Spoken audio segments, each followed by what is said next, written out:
ഓം gum ഗണപതയേ നമഃ. ഓം some സരസ്വതേ നമഃ.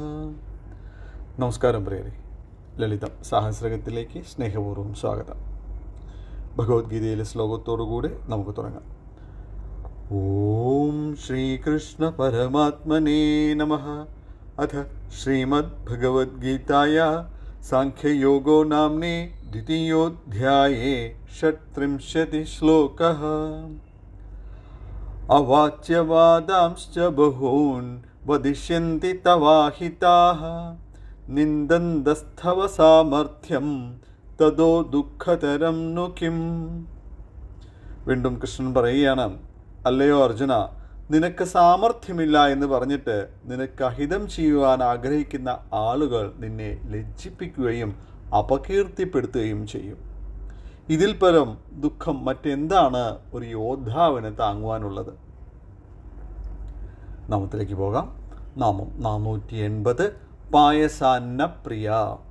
പായസമാകുന്ന അന്നത്തിൽ പ്രിയമായിട്ടുള്ളത് ഏതൊരു ശക്തിയാണോ ആ ശക്തിയെ പായസാന്ന പ്രിയ എന്ന് വിശേഷിപ്പിക്കുന്നു. പായസ എന്നൊരു വാക്കിന് ചോറും പാലും ചേർത്ത് വേവിക്കുന്നത്, ചാറുള്ള ഭക്ഷണം, പാലിൽ തയ്യാറാക്കുന്ന ഭക്ഷണം, പയസ്സിൽ നിന്നുണ്ടാകുന്നത് എന്നൊക്കെയാണ് അർത്ഥങ്ങൾ കേട്ടോ. അന്ന എന്നാൽ കഴിച്ചത്, ഭക്ഷണം, വെള്ളം, ഭക്ഷ്യധാന്യം, ചോറ്, ഭൂമി, വിഷ്ണു എന്നൊക്കെയുണ്ട്. അപ്പോൾ നമ്മുടെ നാമം വരികയാണ് പയസ്സിൽ നിന്നുണ്ടാകുന്ന പായസത്തെ ചൊല്ലി. അതായത് വെള്ളത്തിൽ നിന്നുണ്ടാകുന്ന ഭക്ഷ്യധാന്യങ്ങളെ പ്രിയമാക്കിയവളാണ് നമ്മുടെ ദേവി. ആ അർത്ഥത്തിലൂടെ നമുക്ക് തുടങ്ങാം. വെള്ളത്തിൽ നിന്നുണ്ടാകുന്ന പ്രധാന ധാന്യം എന്താണ്? അരിയാണ് അല്ലേ? അരിഭക്ഷണം പ്രിയമായിട്ടുള്ള പ്രഭ. മറ്റൊരു തലത്തിലൂടെ നമുക്ക് ജലത്തിൽ നിന്നുണ്ടായിട്ടുള്ള ജീവികളെ സങ്കല്പിക്കാം. അതായത് പായസരുടെ അന്നത്തിൽ പ്രിയമായിട്ടുള്ള ശക്തി, ജലത്തിൽ നിന്നുണ്ടാകുന്ന പയസ്, ജലം, പയസ്സിൽ നിന്നുണ്ടാകുന്നത് പായസം. അങ്ങനെയുള്ള ജീവജാലങ്ങൾ ആരൊക്കെയാണ്? നമ്മളെല്ലാവരും അതിൽ പെടും. നമ്മളൊക്കെ ജലത്തിൽ നിന്നുണ്ടായിട്ടുള്ളവരാണ്. അപ്പോൾ അങ്ങനെ ജനിച്ചിട്ടുള്ള ഓരോരോ ജീവികളുടെയും സ്വത്വത്തിനനുസരിച്ചിട്ടുള്ള ഭക്ഷണം പ്രിയമായിട്ടുള്ള ദേവി എന്ന് പറയണം. അത് ഈ പ്രകൃതി തന്നെയാണ് അല്ലേ? മനുഷ്യരിലൂടെ മാത്രമായിട്ട് നോക്കുമ്പോൾ നമ്മുടെ കണ്ഠദേശത്തിൻ്റെ മറ്റൊരു പ്രത്യേകതയായിട്ട് ഈ നാമത്തെ കണക്കാക്കാം. അവിടെ പായസാന പ്രിയയാണ് കണ്ഠം. പായസാന പ്രിയ എന്ന് പറയുമ്പോൾ മധുരമിട്ട് കുടിക്കുന്ന പായസം മാത്രമല്ല അർത്ഥം, മധുരമിടാതെയും അത് കഴിക്കാം. മലയാളികളുടെ പ്രിയ ഭക്ഷണമായ ജലാംശമുള്ള കഞ്ഞിയും പായസാനം തന്നെയാണ്. കഞ്ഞിക്ക് ശ്രാണ എന്ന മറ്റൊരു പേര് കൂടെയുണ്ട്. മലയാളത്തിൽ മാത്രമല്ല, ഭാരതത്തിൽ മൊത്തം കഞ്ഞി വിവിധ രൂപങ്ങളിൽ കഴിക്കപ്പെടുന്നുണ്ട്. അതിൻ്റെ മറ്റൊരു ജനുസ്സാണ് അരി പാലു ചേർത്ത് തയ്യാറാക്കുന്ന പാൽക്കഞ്ഞി. പയോവികാരങ്ങൾ ഉൾക്കൊള്ളുന്ന പാലു ചേർത്ത അന്നം സ്വാദിലുപരി ഊർജ്ജദായി കൂടെയാണ്. കണ്ഠത്തിലെ അസുഖങ്ങൾക്ക് പായസാന്നം ഏറെ പ്രയോജനപരമാണ് എന്ന് ആയുർവേദം അനുശാസിക്കുന്നുമുണ്ട്. കഞ്ഞിക്ക് പുറമെ ആയുർവേദത്തിലെ ചില മരുന്നുകൾ പാലുമായിട്ട് ബന്ധപ്പെടുത്തിയിട്ടുള്ളതാണ്. ത്വക്കിൻ്റെ ഓജസ്സിനും ജലാംശമുള്ള ആഹാരങ്ങളാണ് പഥ്യം. അതുകൊണ്ടാണ് വെള്ളം ധാരാളം കുടിക്കുന്നവരുടെ ത്വക്കിന് ആരോഗ്യം കൂടുതലായിട്ടിരിക്കുന്നത്. ഇനിയൊരു വ്യാഖ്യാനം വേറെ ഒന്ന് നോക്കാം. ഭക്ഷണത്താലാണ് ജീവജാലങ്ങൾക്ക് നിലനിൽപ്പ് എന്നറിയാം അല്ലേ? ഭഗവത്ഗീതയിൽ പ്രസ്താവിക്കുന്ന കർമ്മയോഗത്തിൽ ഈ ശ്ലോകം നോക്കൂ. അന്നാത് ഭവന്തി ഭൂതാനി പർജന്യാദന്ന സംഭവഃ യജ്ഞാത് ഭവതി പർജന്യോ യജ്ഞഃ കർമ്മസമുദ്ഭവഃ.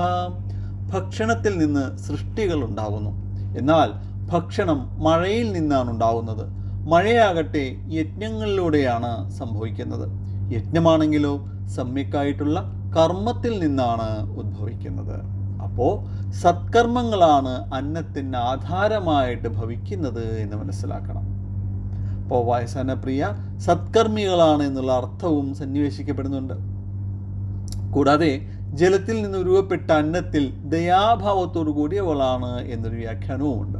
അപ്പോൾ എന്താണ് അർത്ഥമാക്കുന്നത്? അന്നത്തെ അല്ലെങ്കിൽ ഭക്ഷണത്തെ ദുർവ്യയം ചെയ്യാത്ത ശക്തി. കാരണം നാം ഈ ലോകത്ത് വിനിയോഗിക്കുന്ന ഭക്ഷണമൊക്കെ ഒരു സസ്യത്തിൻ്റെയോ ജീവിയുടെയോ ഉത്പന്നമാണ്. അഥവാ വളരെയധികം പരിപാലിച്ചുകൊണ്ട് മറ്റുള്ളവരാൽ പരിപാലിക്കപ്പെട്ടുകൊണ്ടാണ് നമുക്ക് സമ്മാനിക്കുന്നത്. ഓരോ അന്നവും പ്രകൃതിയുടെ ജീവനാണ്. അതുകൊണ്ട് തന്നെ ആ അന്നത്തെ അത്യന്തം ഭക്തിയോടെ വേണം സമീപിക്കുവാൻ.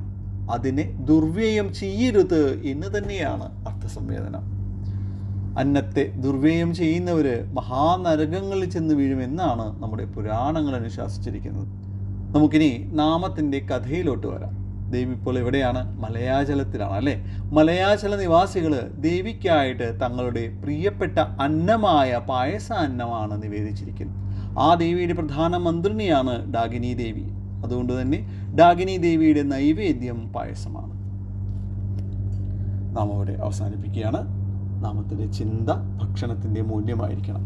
അങ്ങനെ ഭക്ഷണത്തിൻ്റെ മൂല്യം അറിഞ്ഞുകൊണ്ടായിരിക്കണം നാമം മഹത്വവത്കരിക്കപ്പെടേണ്ടത്.